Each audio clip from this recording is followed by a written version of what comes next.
Assalamualaikum warahmatullahi wabarakatuh. Salam sejahtera untuk semuanya. Saya Pak Ali dari Insight Chamber. Kita lanjutkan lagi. Kita sudah membahas 10 soal ya. Untuk tahu pembahasan sebelumnya, ini adalah playlistnya. Link dari playlist ini ada di kolom deskripsi. Ini ada fisika dan matematika kimia di bagian yang pertama. Sekarang adalah bagian yang kedua. Kita akan mengerjakan 5 soal nanti ya, mulai nomor 11 sampai 16 nanti ya. Sampai 15. Oke, langsung saja kita bahas nomor 11. Ini kita sudah ganti bab ini. Oke. Data hasil percobaan pencampuran 20 ml KOH 0,1 molar yang dinetralkan dengan 20 ml HCl 0,1 molar menunjukkan kenaikan suhu 3,6 derajat Celcius jika kalor jenis larutan adalah 1 Joule per gram derajat Celcius, maka perubahan entalpi reaksi tersebut adalah reaksi ini ya adalah reaksi penetralan antara basa ya KOH ya ditambah dengan asam yaitu HCl ya, ini akan menghasilkan KCl tambah H2O. H2O ini sudah setara ya. Jadi kalau dalam reaksi kita biar lebih gamblang, mula-mula reaksi setimbang kan seperti itu ya. Biasakan seperti ini ya. Ini K-nya di sini 20 ml dikali 0,1 molar. Untuk mol itu adalah volume dikali molaritas.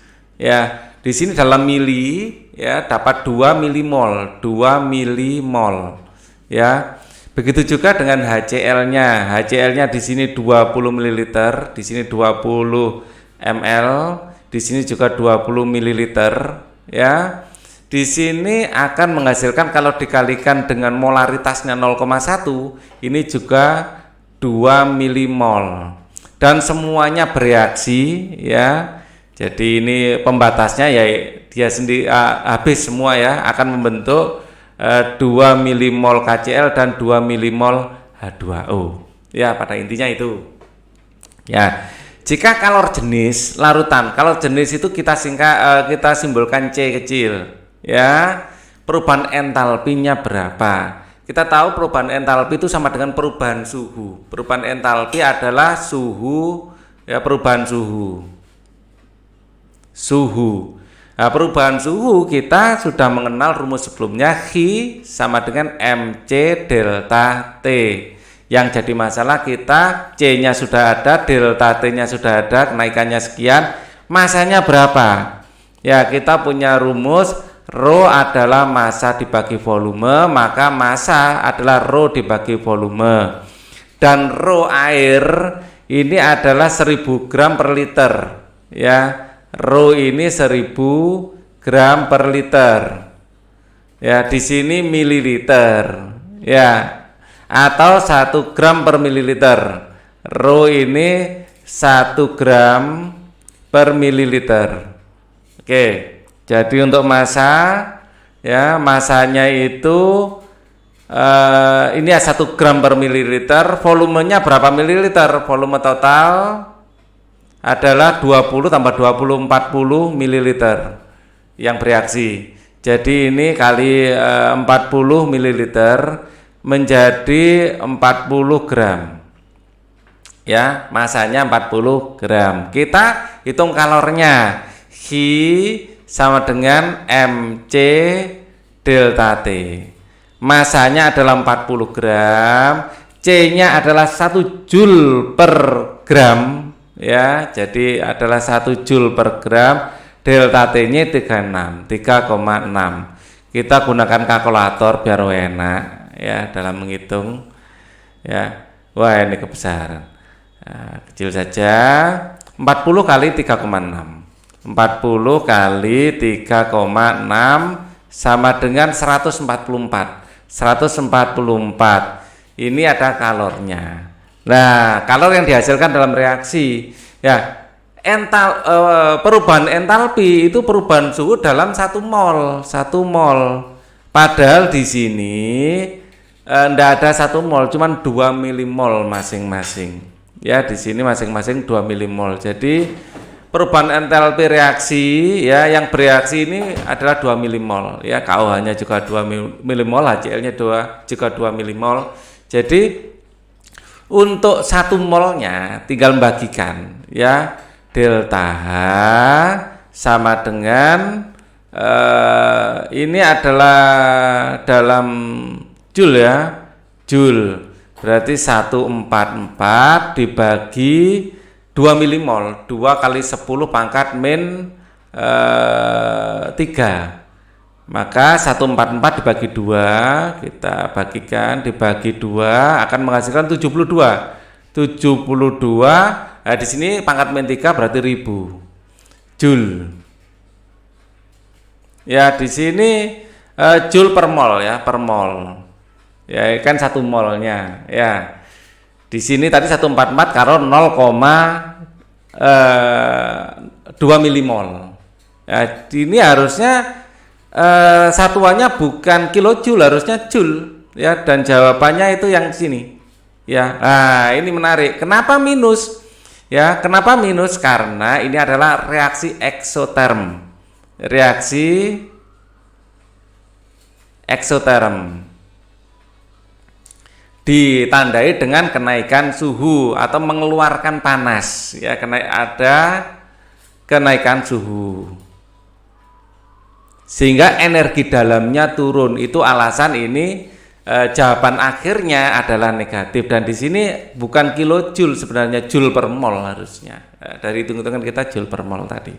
Kita lanjutkan sekarang nomor 12. Reaksi pemutusan ikatan OH pada air dengan reaksi ini ya adalah delta H-nya 9,26 ya. Energi ikat rata-rata OH-nya berapa? Untuk khusus pemutusan H2O ini ada oksigen yang berikatan sama H. Ya, nah, seperti ini. Sebenarnya ikatannya bukan lurus ya. Ikatannya membentuk huruf V. Ya. Kita telah mempelajari itu, ikatannya membentuk huruf V seperti ini. Ya. Oke. Nah, di sini ada 2 ikatan. Ya, ini adalah sekian. Nah, kalau OH-nya saja ya, satu ikatan tinggal bagi 2. 926 dibagi 2. Ya, kita gunakan kalkulator. 926 kita bagi 2 ya, ini akan menghasilkan 463. 463. Dan jawabannya adalah yang A. Lanjut, sekarang nomor 13. Siswa MIPA ya melakukan percobaan laboratorium dengan mencampurkan 50 ml NaOH.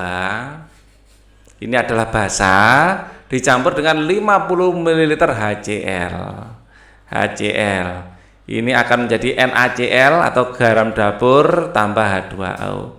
Ya, basa tambah asam sama dengan garam tambah air. Ya, ke dalam sebuah gelas kimia. Ternyata jeng-jeng dihasilkan dinding gelas tersebut menjadi hangat. Nah, kalau hangat berarti ini apa? Eksoterm. Ya kan? Eksoterm mengeluarkan panas, energi dalamnya turun berarti. Ya, berdasarkan informasi tersebut yang dimaksud dengan sistem adalah sistem itu ini sistemnya. Ini sistem. Di luar ini adalah lingkungan. Ini sistem. Di luar ini lingkungan. Ya, larutan NaOH dan larutan HCl dalam gelas kimia inilah yang disebut sistem. Dinding gelas ini lingkungan. Laboratorium lingkungan, siswa juga lingkungan, larutan NaOH bukan hanya ini sistem. Ya, kesemuanya. Jadi yang A jawabannya. Oke. Kita lanjutkan. Diberikan data nilai kalor dari beberapa bahan bakar. Untuk mendidihkan 1 liter air dengan bahan bakar tersebut paling cepat adalah yang densitas atau nilai kalor bahan bakar per gramnya. Ya, ini disebut densitas ya, densitas energi. Ya, densitas energinya yang lebih besar. Di sini jelas gas alam per gramnya ini energinya yang paling besar. Jadi gas alam adalah juaranya. Oke, kita lanjutkan nomor 14. Peleburan es ya pada suhu ruangan dapat ditulis sebagai berikut.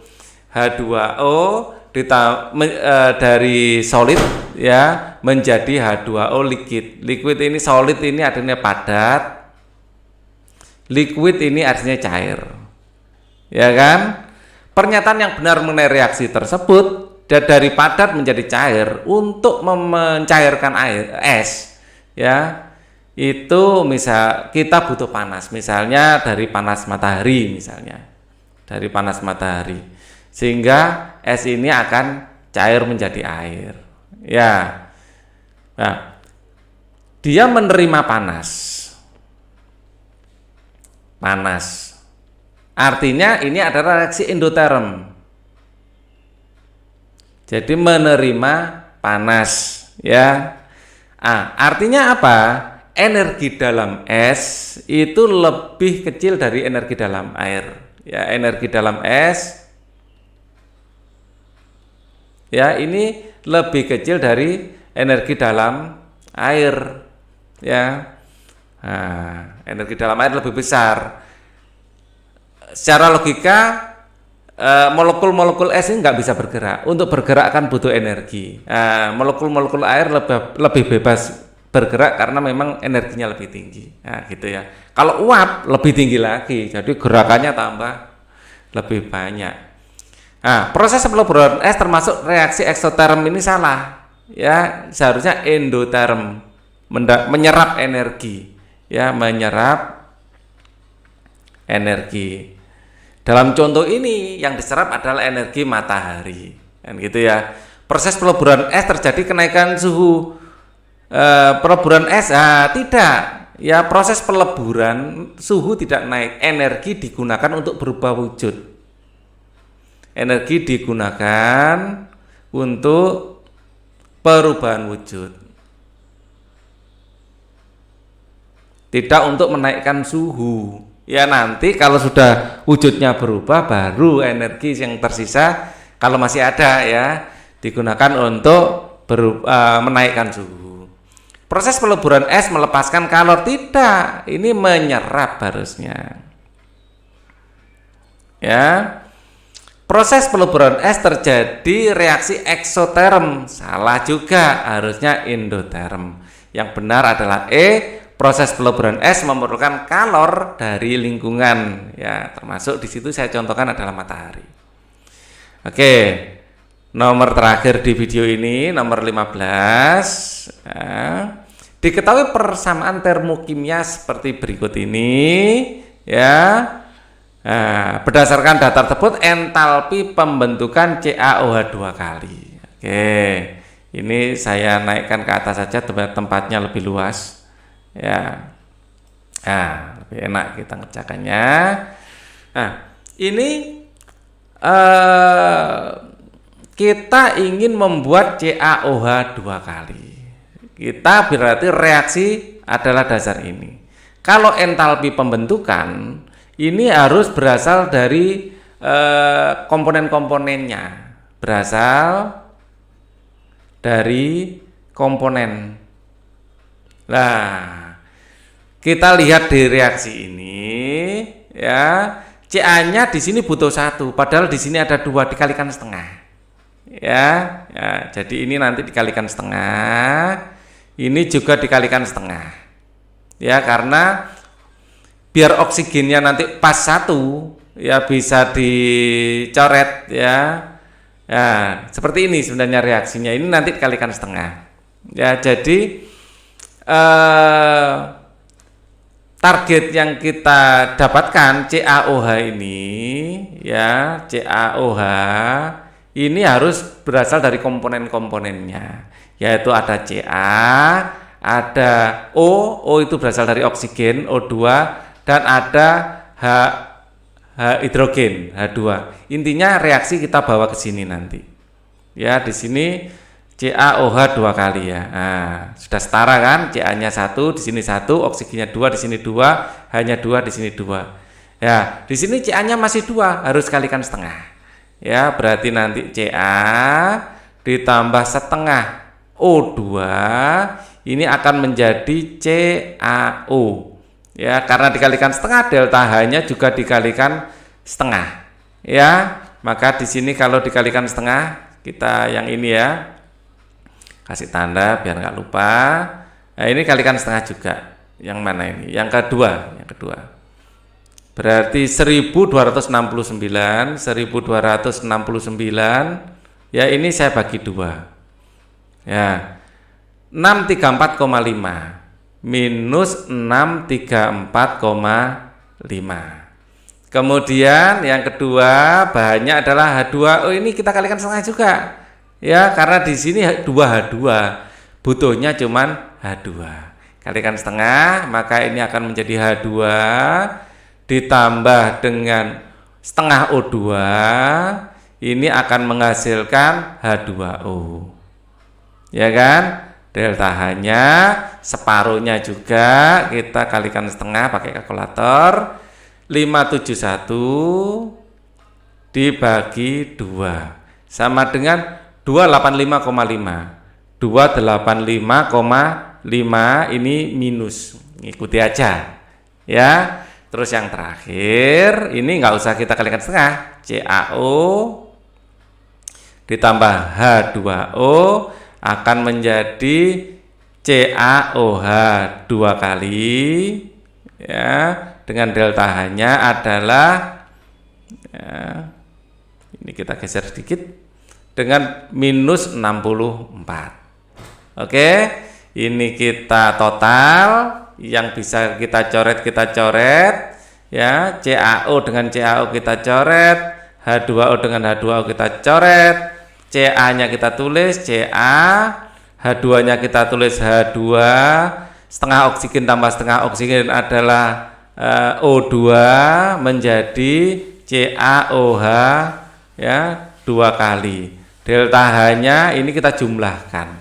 Ya, sudah sesuai dengan yang kita inginkan. Tinggal kita menjumlahkannya. Kita gunakan kalkulator. Ya, 285,5 sudah ada, ditambah 634,5 ditambah lagi dengan 64. Ya, ini sama dengan 984 dan ini negatif. Nah, jawabannya adalah yang A, negatif. Ini artinya apa? Reaksinya adalah eksoterm. Nah, reaksi eksoterm ditandai dengan apa? Kenaikan suhu, jadi akan panas reaksinya. Baik, ini adalah soal nomor 11 sampai 15. Soal berikutnya akan saya bahas, ya, ini nanti di video berikutnya. Tunggu update dari saya. Thank you for watching. Semoga bermanfaat. Wassalamualaikum warahmatullahi wabarakatuh.